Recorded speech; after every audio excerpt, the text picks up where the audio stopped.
Pemirsa, Menteri Keuangan Purbaya Yudi Sadewa menegaskan tidak akan membuka peluang legalisasi impor pakaian bekas meski pedagang thrifting meminta praktik itu dilegalkan.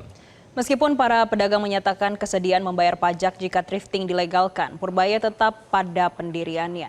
Ia menyebut hal itu tidak relevan selama barang yang diperdagangkan melanggar aturan. Purbaya menjelaskan alasan ekonomi di balik sikap tegas pemerintah. Ia menilai dominasi barang asing di pasar domestik dapat merugikan pelaku usaha lokal. Ia melanjutkan pedagang sebenarnya dapat beralih ke produk lokal jika mampu beradaptasi. Saya nggak peduli sama pedagangnya.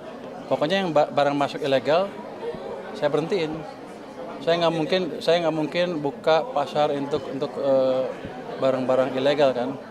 Tapi mereka bersedia untuk bayar pajak sekitar 10% gitu, itu gimana Pak? Bukan urusan saya, pokoknya masuk ilegal saya tangkap. Itu kan. Kalau Anda lihat cerita apa Al Capone zaman dulu, impor apa dari Kanada ke Amerika? Alkohol kan. Apa alkoholnya beracun?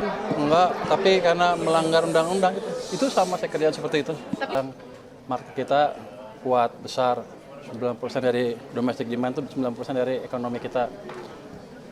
Globalnya kacau balau, yang 10% itulah, 10-20%.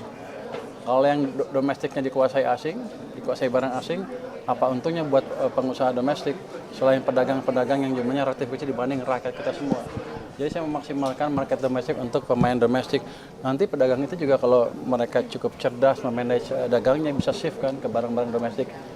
Kalau mereka bilang jelek, nanti lalu aja bagus. Kan demand-nya akan ditentukan, demand yang menentukan kualitas barang. Kalau jelek ya nggak dibeli sama masyarakat gitu. Sebelumnya pada saat pedagang thrifting mengadu ke DPR, anggota DPR Adian Napitupulu mengungkapkan kekesalannya atas pelarangan impor pakaian bekas untuk thrifting oleh pemerintah. Menurutnya kehadiran pedagang pakaian bekas karena kegagalan pemerintah dalam menyediakan lapangan kerja untuk rakyatnya.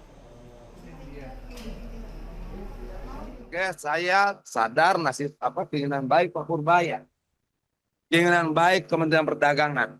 Saya sadar betul, tapi keinginan baik tanpa didukung dengan data-data yang baik bisa menjadi tidak baik.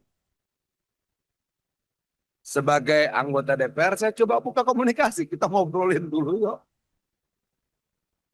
Kalau ngobrol saya salah, saya bilang minta maaf, saya salah, saya nyerah. Tapi kalau saya benar gimana? Itu loh. Kenapa secara garis besar tidak mungkin ada TKI, tidak mungkin ada pedagang asongan, tidak mungkin ada teman-teman yang berjualan thrifting ketika negara mampu melaksanakan amanat konstitusi, memberikan lapangan pekerjaan yang layak bagi kemanusiaan untuk seluruh rakyatnya. Jelajahi cara baru mendapatkan informasi. Download Metro TV Extend sekarang.